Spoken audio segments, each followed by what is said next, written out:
Salah satu passion saya adalah menggambar karya seni, karya seni rupa khususnya ya. Dan saya masih aktif sampai hari ini berkarya seni rupa. Namun belakangan ini, beberapa tahun ke belakang saya mempelajari karya seni Kristen yang disebut ikon. Ikon ini sudah ada dari zaman kekristenan awal dan terus terang saya banyak sekali belajar dari ikon ini. Dia masih dilestarikan di tradisi ini masih lestari di gereja Ortodoks dan Katolik. Pada mulanya saya hanya berpikir ini hanya sekedar dekorasi, hiasan, tapi bukan, ini lebih daripada itu. Ikon itu menceritakan banyak hal gitu. Dan saya takjub bagaimana satu ikon itu bisa sebuah ikon bisa menceritakan banyak sekali hal gitu. Hal-hal dari kitab suci. Awalnya saya pernah melihat sebuah ikon Bunda Maria. Di situ digambarkan Bunda Maria adalah semak belukar yang terbakar. Dan di situ ada tahu kan semak belukar yang dilihat oleh Musa, semak belukar yang terbakar tapi tidak dikonsumsi oleh apinya itu adalah Bunda Maria. Juga ikon Bunda Maria adalah tabut perjanjian atau juga ada ikon Bunda Maria adalah Bahtera yang di zaman Bahtera Nuh itu. Dari situ saya mempelajari bagaimana itu koneksinya itu semua. Dan itu yang membawa saya sebenarnya itu yang membawa saya kepada memperdalam tradisional kosmologi ini. Sehingga kalau misalnya kita memiliki perspektif tradisional kosmologi ini, akhirnya misteri tentang bagaimana koneksinya itu bisa kita bisa melihat itu akhirnya. Nah, namun begini, untuk video ini saya tidak akan menjabarkan tentang bagaimana koneksinya antara Bunda Maria dengan semak belukar yang terbakar. Tapi saya ingin fokus dulu ke hari penciptaan dari kejadian satu.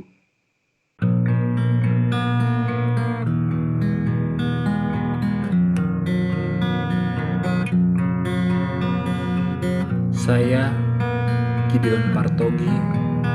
Selamat datang di langit manusia bumi.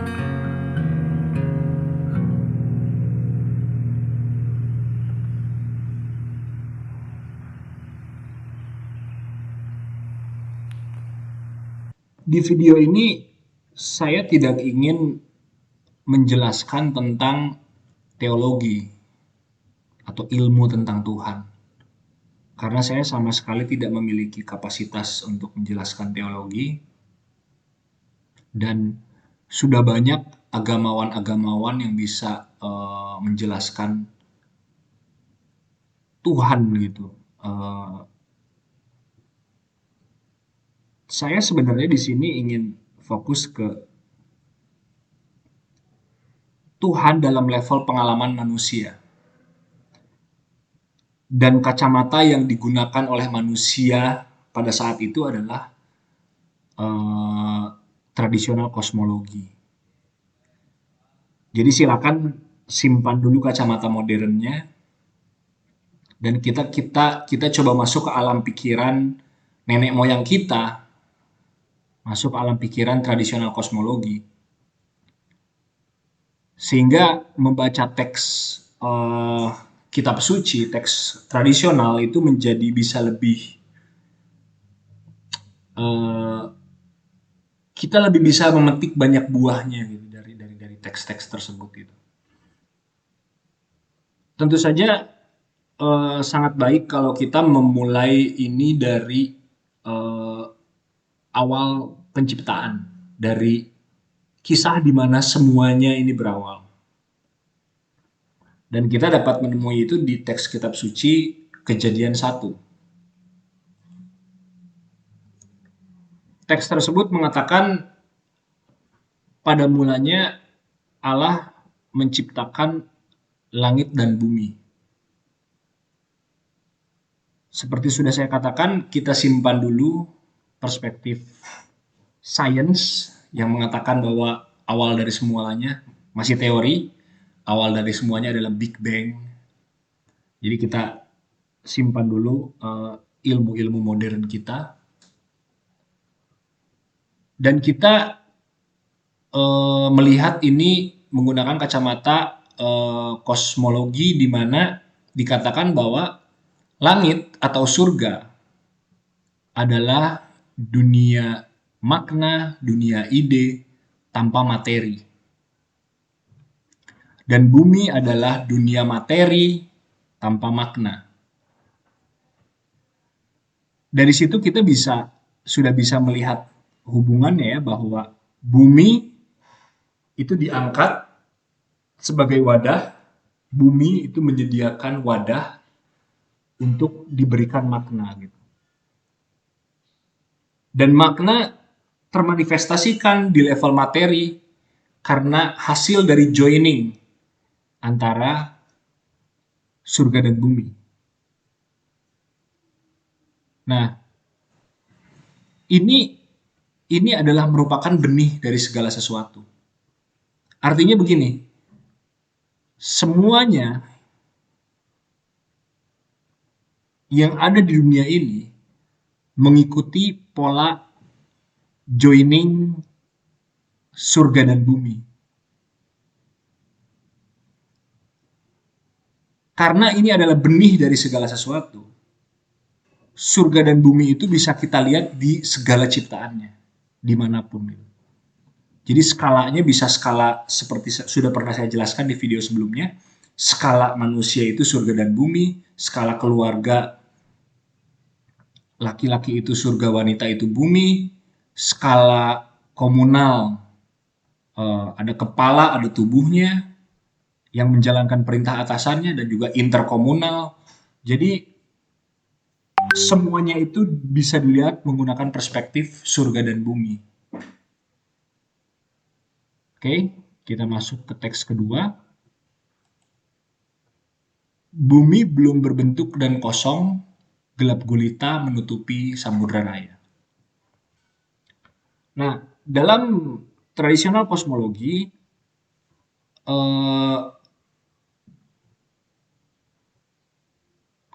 di situasi ini bumi juga menampilkan dirinya sebagai sebuah pertanyaan. Pertanyaan yang ingin dijawab atau sebagai sebuah misteri yang ingin dipecahkan atau sebuah apalagi ya, teka-teki yang meminta untuk diselesaikan gitu teka-teki itu. Gitu. Ini semua terkoneksi gitu. Nah, mungkin supaya bisa lebih jelas saya kembali lagi ke diagram yang sudah pernah saya gunakan dari buku The Language of Creation, di mana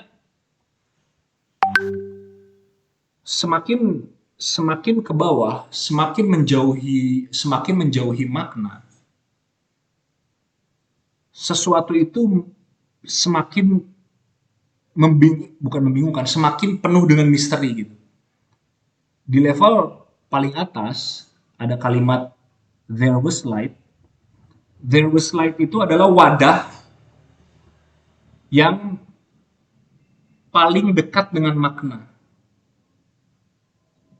Wadah paling tinggi itu adalah there was light itu, dimana kita bisa mengerti there was light, ada cahaya, itu bisa kita mengerti kalimat itu. Saya bisa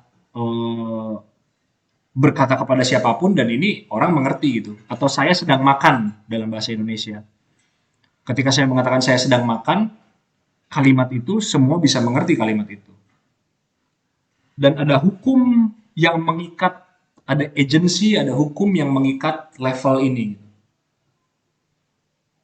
Nah, turun ke level yang kedua, 3 kalimat, kita bisa mengerti per kata itu.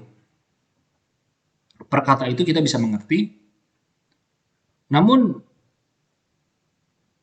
ketika kita sampaikan was there light atau sedang makan saya atau makan saya sedang, itu tidak itu tidak mengatakan apa-apa gitu. Ketika saya teks teman saya sedang saya makan, maksudnya apa gitu. Saya mengerti per kata, tapi saya tidak mengerti per kalimat. Saya untuk menjadi kalimat saya tidak mengerti itu. Nah, kata itu dipecah lagi ke bawah menjadi huruf. Saya mengerti per huruf, tapi saya tidak mengerti gitu ketika saya kirim teks A E E G H C D gitu ke orang, maksudnya apa? Paling disangka typo atau apa gitu, atau kepencet. Nah, ketika di breakdown lagi ke bawah, si huruf A direcah, ini garis, ini garis, ini garis, ini direcah lagi, semakin kita tidak paham, semakin menjauhi makna. Jadi semakin turun ke bawah dan si garis misalnya ya, si huruf A ini, si garis ini, kita bagi dua lagi, kita pecah lagi sampai terus menjadi level partikel yang paling kecil.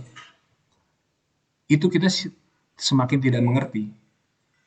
Jadi bumi itu semakin ke bawah, segala sesuatu itu semakin ke bawah, semakin menampilkan dirinya sebagai sebuah misteri. Ketika seorang peneliti itu masuk ke level kuantum, dia semakin bingung gitu. Itu kenapa kan fisika kuantum itu terpisah dari fisika klasik, karena hukum di fisika kuantum itu membingungkan, tidak mengerti peneliti itu. Dan menurut saya sih itu sudah titik mentok ya. Sulit untuk kita masuk lagi ke lebih dalam dari level kuantum. Jadi pada akhirnya bumi itu adalah misteri yang meminta dijawab, dan semakin kita ke atas mendekati makna, kita semakin memiliki pengetahuan, kita semakin mengerti. Oke. Nah, bisa dibayangkan situasi ini adalah situasi di mana makna belum ada. Bisa dibayangkan ya. Jadi bumi itu menampilkan dirinya sebagai sebuah misteri. Teka-teki, pertanyaan yang meminta untuk dijawab. Nah, di dalam tradisional kosmologi juga, bumi itu kan sudah pernah saya katakan, bumi itu terkoneksi dengan wanita, dengan feminim ya. Dengan feminim. Awalnya saya bingung juga, feminim. Tapi nanti kalau saya sampaikan kisah-kisah ini kalian akan mengerti korelasinya nanti bagaimana. Bahwa feminim itu memiliki peran untuk menyodorkan misteri untuk dijawab, menyodorkan pertanyaan untuk dijawab, menyodorkan teka-teki untuk dijawab. Di kisah Adam dan Hawa, Adam diberi tugas oleh Allah. Tugas yang pertama adalah Allah mengumpulkan binatang dan dibawa ke hadapan Adam untuk diberi nama oleh Adam. Nah, kondisi Allah membawa binatang-binatang ini kepada Adam untuk Adam beri nama, ini adalah paralel dengan situasi penciptaan ini. Kebinatangan itu tuh belum memiliki identitas gitu. Si kebinatangan ini tuh dibawa oleh Allah, Adam kasih nama, beri identitas. Jadi si kebinatangan ini tuh adalah misteri yang perlu Adam pecahkan gitu. Oke, ini namanya ini identitasnya ini namanya ini. Jadi ini paralel dengan hari pertama penciptaan ini. Situasi di mana Allah membawa Adam dan Adam naming the animal. Adam juga adalah representasi dari sesuatu yang tegak gitu ya, yang lurus gitu ya, tongkat gitu. Di mana naming the animal itu menggunakan apa ya? Tongkat kan gembala untuk menjadi gembala itu menggunakan tongkat untuk bisa mengatur, memberi identity kepada eh, eh, apa yang dia gembalakan, dia menggunakan tongkat gitu. Jadi sudah pernah saya katakan bahwa peran tongkat itu peran yang penting gitu untuk eh, dalam kosmologi, tradisional kosmologi. Sementara Hawa dia yang bisa berkomunikasi dengan ular. Menarik ya. Hawa mendengarkan perspektif dari luar dan membawa masuk perspektif itu ke dalam rumah tangganya. Bisa kita bilang Hawa itu mendengarkan bumi. Hawa itu mendengarkan bumi dan dia sodorkan ke suaminya untuk dijawab gitu. Kembali lagi ke peran feminim untuk mem, memframing, itu kata-kata yang tepat mungkin. Untuk memframing sebuah situasi dan dia meminta maskulin untuk jawab ini, jawab situasi ini gitu. Dan ya ada menjawabnya. Ya kita bisa menjawab dengan salah, maskulin bisa menjawab dengan salah atau dengan benar gitu. Tapi intinya peran wanita atau peran feminim itu menyodorkan eh, misteri teka-teki untuk dijawab. Ada kisah juga mengenai Raja Salomo, dia didatangi oleh seorang wanita, Ratu Sheba namanya. Ratu Sheba ini datang jauh-jauh untuk menemui Salomo, untuk melihat kebijaksanaan Salomo, dan ini menarik, Ratu Sheba membawa teka-teki kepada Salomo untuk dijawab teka-teki itu. Mudah-mudahan kalian bisa melihat koneksinya ini.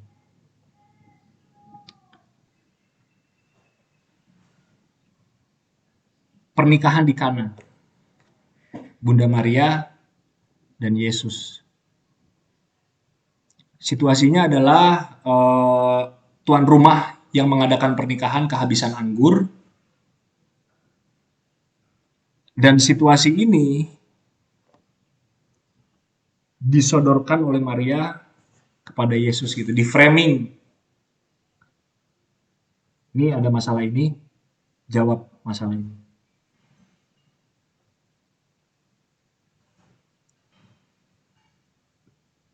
Itu kenapa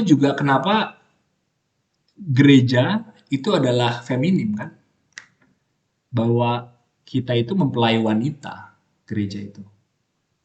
Dan itu kenapa kita berdoa. Berdoa itu kan kita memframing masalah, memframing suatu kondisi untuk dijawab gitu. Memframing misteri yang perlu dijawab gitu oleh Tuhan. Jadi bisa kita lihat bahwa umat secara komunal, umat atau gereja itu adalah feminim, role-nya feminim dia. Dan feminim ini perannya luar biasa sekali di kosmologi. Nah, ini mengingatkan saya kepada sebuah kisah yang pernah sudah saya sampaikan sebelumnya. Kisah ini saya bingung awalnya gitu, tapi sekarang saya sudah bisa agak mengerti gitu. Begini, ketika umat Israel keluar dari Mesir, umat Israel bersungut-sungut, mereka ingin kembali ke Mesir, Tuhan marah, dan Tuhan ingin membinasakan umat Israel, kecuali Musa. Tuhan berencana untuk membangun keturunan dari Musa saja, karena Musa orang yang berkenan di hadapan Allah. Tetapi Musa menahan Tuhan. Jangan Tuhan, jangan. Kalau misalnya engkau membinasakan umat Israel, apa yang akan dikatakan oleh orang-orang Mesir? Musa menempatkan perspektifnya di perspektif orang Mesir. Nanti orang Mesir akan berpikir bahwa eh, lihat itu Allah Israel, dia sudah capek-capek ngeluarin umatnya dari Mesir, malah dibunuh dia, malah dibinasakan dia. Musa membawa masuk perspektif asing atau perspektif tetangganya atau perspektif perspektif luar ke dalam rumah tangganya, sama seperti Adam tadi dan Hawa. Hawa membawa masuk perspektif luar, dibawa masuk ke tetangganya dan meminta untuk dijawab. Dan waktu itu Musa juga berkata seperti itu kan. Nanti apa yang akan dikatakan oleh tetangga kita Mesir? Apa yang akan dikatakan oleh orang Mesir ketika engkau membinasakan umat Israel? Di situ Musa sedang disitulah umatnya atau Musa me, apa ya? Di situ bisa terlihat peran feminimnya di situ. Atau ginilah, di level rumah tangga, seorang suami menggunakan mau keluar rumah menggunakan baju berwarna oranye, celana berwarna pink, karena suami ini orangnya cuek gitu ya. Tapi istrinya ngomong, eh ganti bajunya, gak enak nanti dilihat tetangga. Nah, saya merasa suami-suami, saya pribadi pernah mengalami itu. Saya yakin suami-suami pernah mendengar kata-kata itu.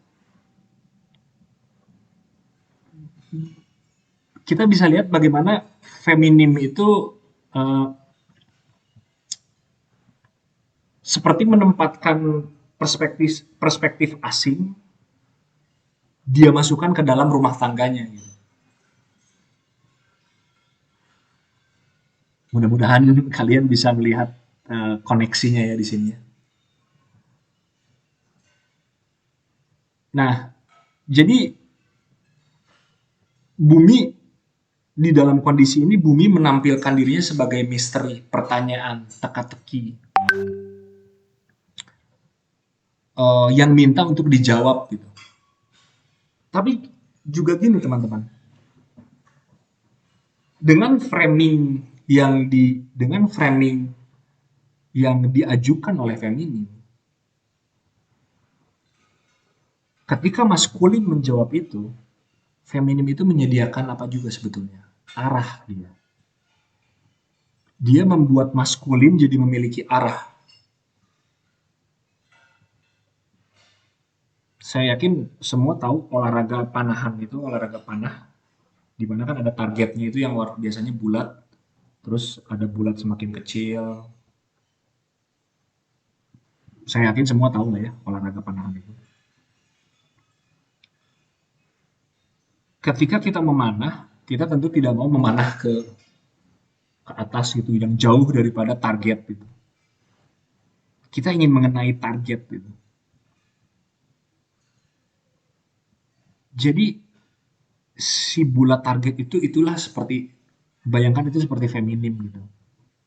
Dia itu mengajukan sesuatu untuk dipanah, tapi dia juga menjadi arah, membuat arah gitu. Kemana kemana itu harus dipanah. Dia di memframing, tapi dengan framing itu terciptalah arah. Saya rasa jadi make sense sekarang bahwa laki-laki tanpa wanita dalam rumah tangga itu, laki-laki itu tidak memiliki arah, tidak punya arah dia. Bahwa wanita itu memberi arah kepada laki-laki. Ya mungkin yang sudah berumah tangga bisa merasakan itu ya. Ada juga kalimat yang menarik, laki-laki itu kepala, tapi wanita adalah leher. Leher itu memiliki kemampuan kemana kepala untuk melihat. Itu menurut saya eh, quotes atau kata-kata yang sangat tepat gitu bahwa leher itu yang memungkinkan laki-laki melihat, yang mengarahkan laki-laki untuk melihat kemana dia. Oke, jadi eh, mungkin ini terdengar apa ya? Terdengar seperti aneh ya untuk kita sekarang, tapi ya mudah-mudahan teman-teman bisa temukan koneksinya gitu ya. Dan roh Allah melayang-layang di atas permukaan air.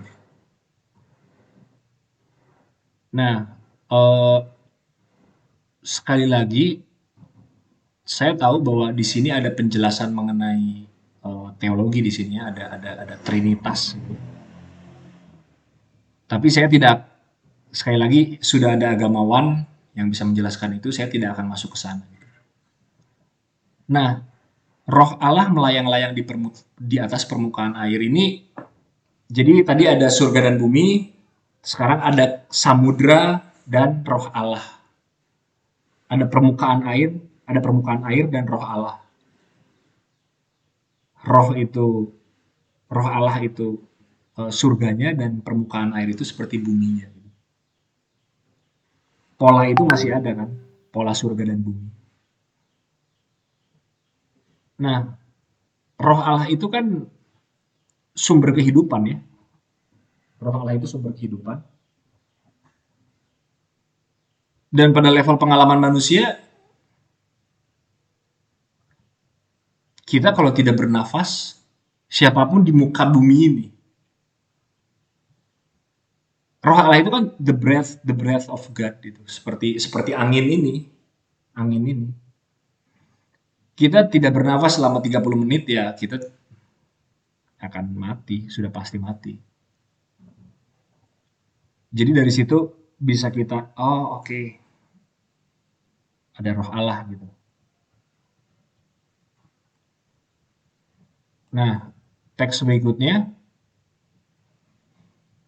berfirmanlah Allah, jadilah terang, lalu terang itu jadi. Jadi ada surga, ada bumi, kemudian ada roh Allah, kemudian ada permukaan air, surga lagi dan bumi lagi, dan sekarang ada terang.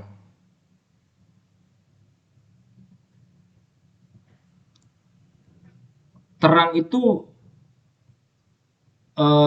di sini bisa kita, saya lihat makna dari terang itu di dalam bahasa aslinya. Pernah saya baca sebuah artikel,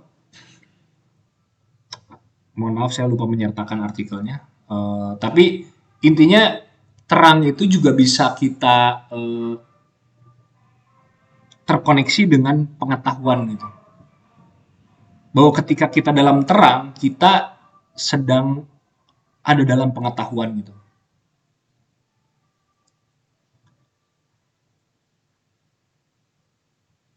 Itu mungkin kita dalam kehidupan kita, kita sering sampaikan itu. Oh, tadinya saya tidak tahu, tapi sekarang saya sudah tercerahkan. Iya, tadinya saya berada dalam kegelapan, tapi saya sekarang sudah melihat cahaya gitu. Dalam kehidupan kita, ketika kita mengetahui sesuatu, itu tuh kita dalam terang sebetulnya. Kita dalam terang. Tapi kita juga membutuhkan terang cahaya lampu gitu. Itu dalam kehidupan, level kehidupan kita, kita eh, kita mau hidup dalam terang, kita menghindari kegelapan gitu artinya.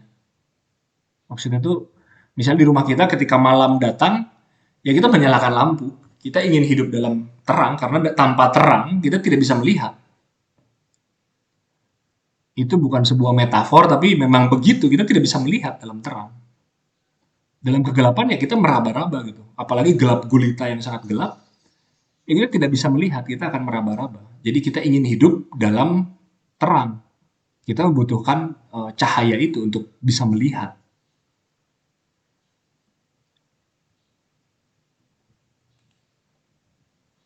Allah melihat bahwa terang itu baik, lalu dipisahkannya lah terang itu dari gelap.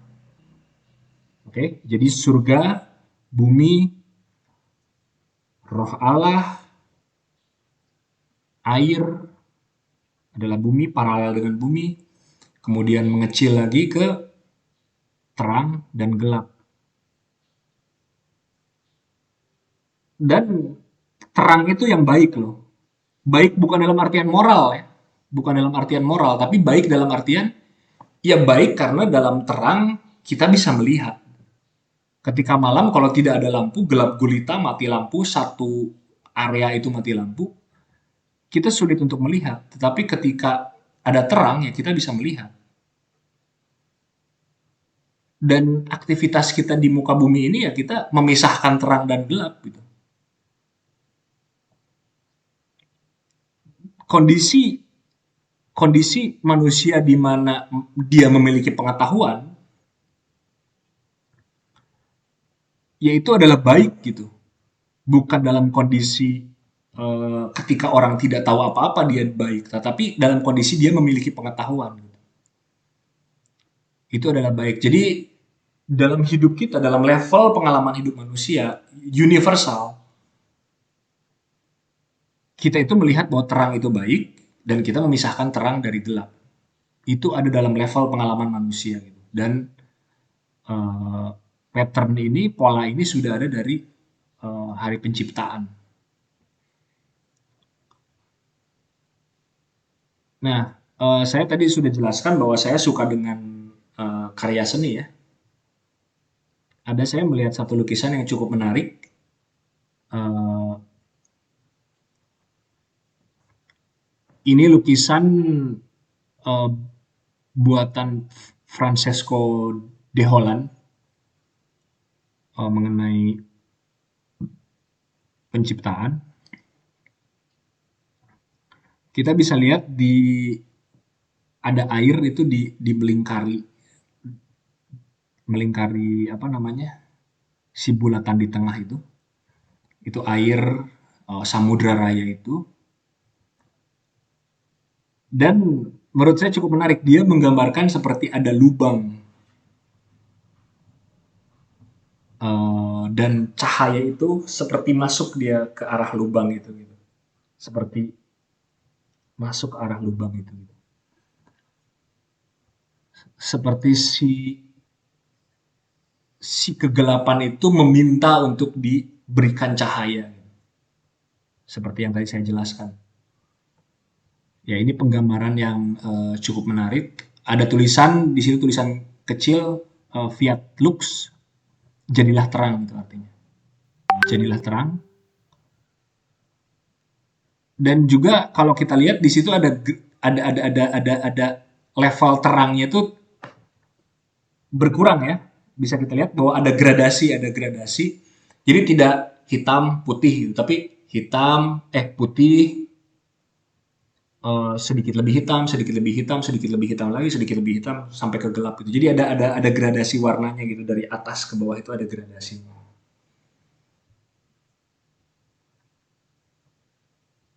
Nah, ini adalah ikon, dan ikon ini saya mencari-cari ikon mengenai hari penciptaan, dan satu hal yang menarik di ikon itu yang selalu ditampilkan adalah Yesus. Yesus dengan tubuh manusia loh. Itu Yesus. Itu ada tulisan ICXC, IC itu kecil, ada tulisan ICXC itu Yesus Kristus.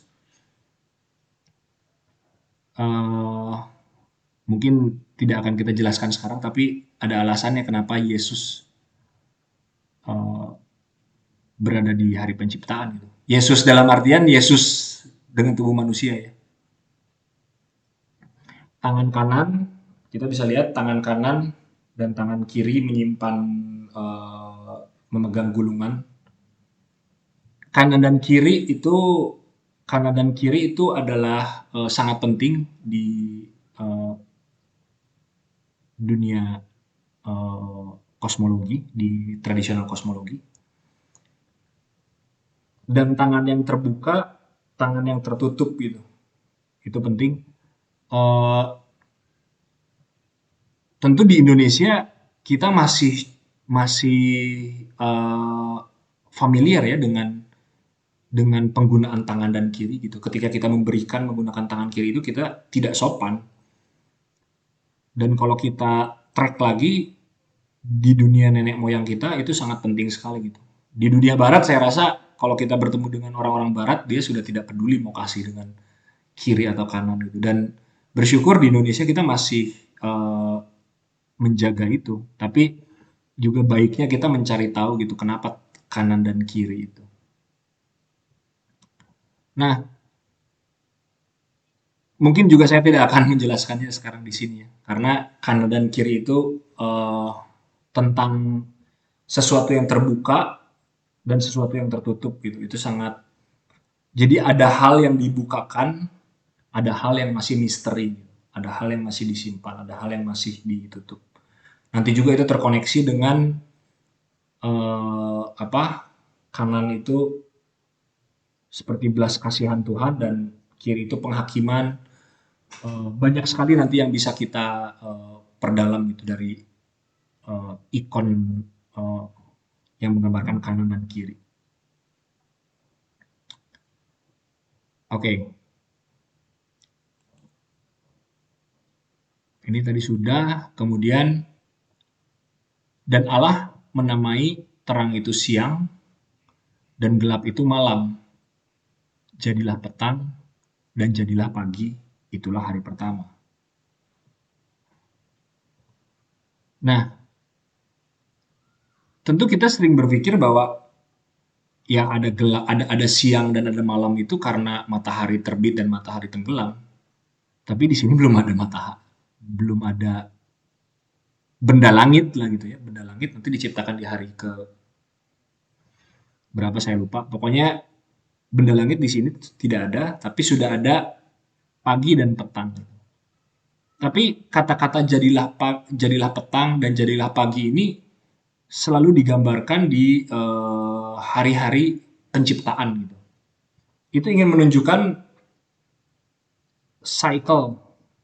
Jadi orang tradisional itu melihat waktu itu ya berputar, berputar terus ya waktu itu terus saja berputar. Beda dengan modern itu kita agak linear melihat waktu itu. Kita tuh kayak seperti terus mau menghadapi masa depan gitu, terus maju. Tapi memang sebenarnya kalau dipikir-pikir ya semua berputar. Besok akan saya nanti akan ketemu malam lagi dan akan ketemu pagi lagi, akan ketemu malam lagi, terus saja berputar. Itu yang dikatakan di pengkhotbah juga kan, bahwa putaran dan waktu lingkaran itu berhubungan dengan ular dalam tradisional kosmologi. Nanti saya akan ceritakan di lain waktu lah ya soal itu. Banyak sekali ini yang harus disampaikan. Oke, okay.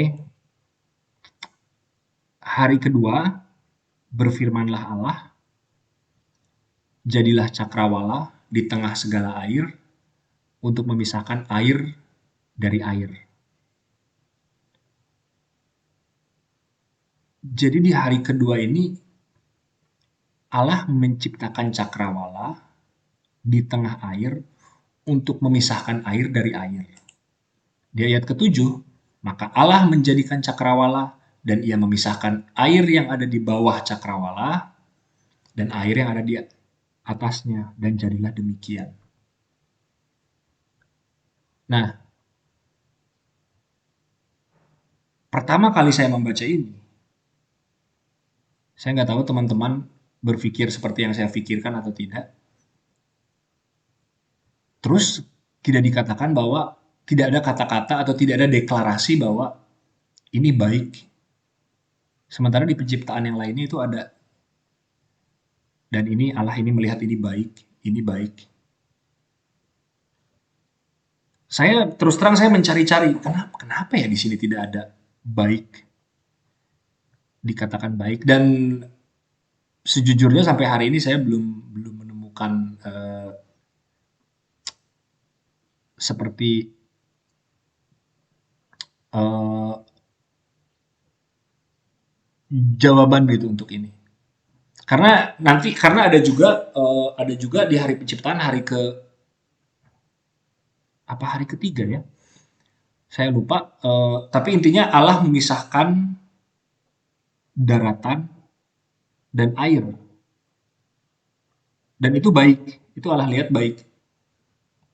Tapi kalau kita pikirkan itu dalam level pengalaman manusia, kita kan tidak mau hidup di air, kita ingin hidup di darat gitu. Itu baik bagi kita, bagi manusia untuk hidup di darat gitu. Secara universal, secara umum manusia ya ingin tinggalnya di darat. Walaupun dia suku laut, dia pasti akan ada ke daratnya gitu.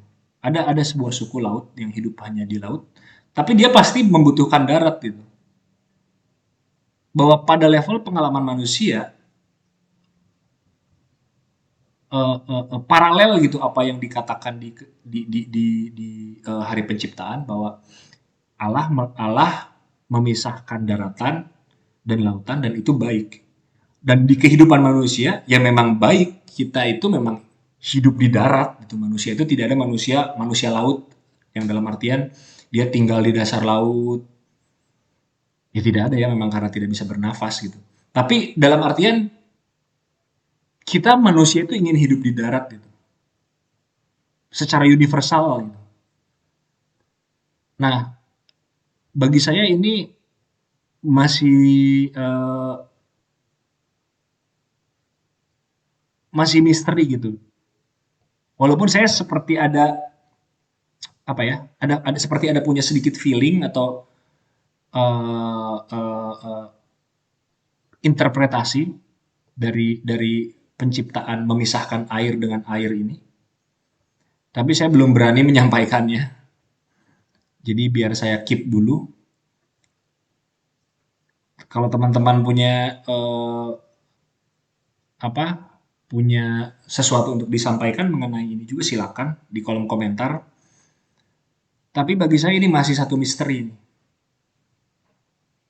di mana Allah tidak mengatakan bahwa oh ini baik di hari kedua. Teman-teman bisa cek sendiri nanti, karena di hari-hari berikutnya ya baik-baik gitu. Itu ada kata-kata baik, dan deklarasi kata-kata baik itu ya sangat penting sekali gitu. Ya, sesuatu tentang air ini memang penuh dengan misteri. Sesuatu tentang air, tentang laut, apalagi air air purba itu ya, air samudra laut yang di pertama itu, yang gelap gulita menutupi samudra raya itu penuh dengan misteri gitu situasi itu. Dan Nuh, ketika air bah itu menutupi satu bumi, itu terkoneksi sebetulnya dengan seperti kembalinya lagi air purba itu gitu ke dunia. Karena waktu itu eh, dikisahkan di kisah Nuh itu, anak-anak malaikat bersetubuh dengan, atau anak-anak Tuhan malah ditulis.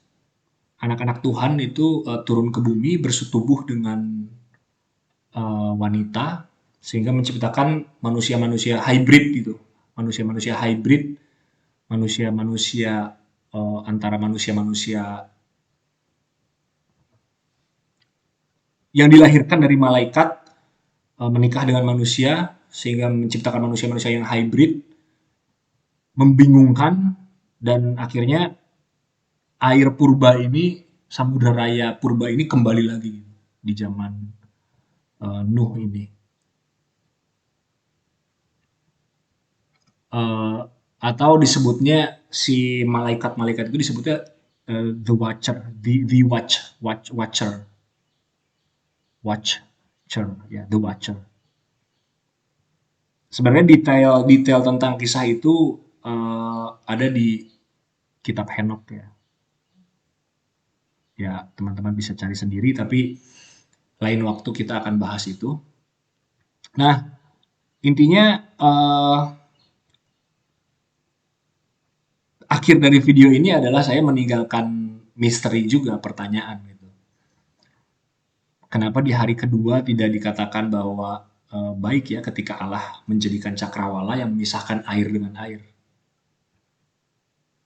Saya sudah punya sedikit feeling atau interpretasi, walaupun masih saya belum yakin, makanya lebih baik jangan dulu saya sampaikan. Oke, terima kasih. Sampai jumpa di video yang lain.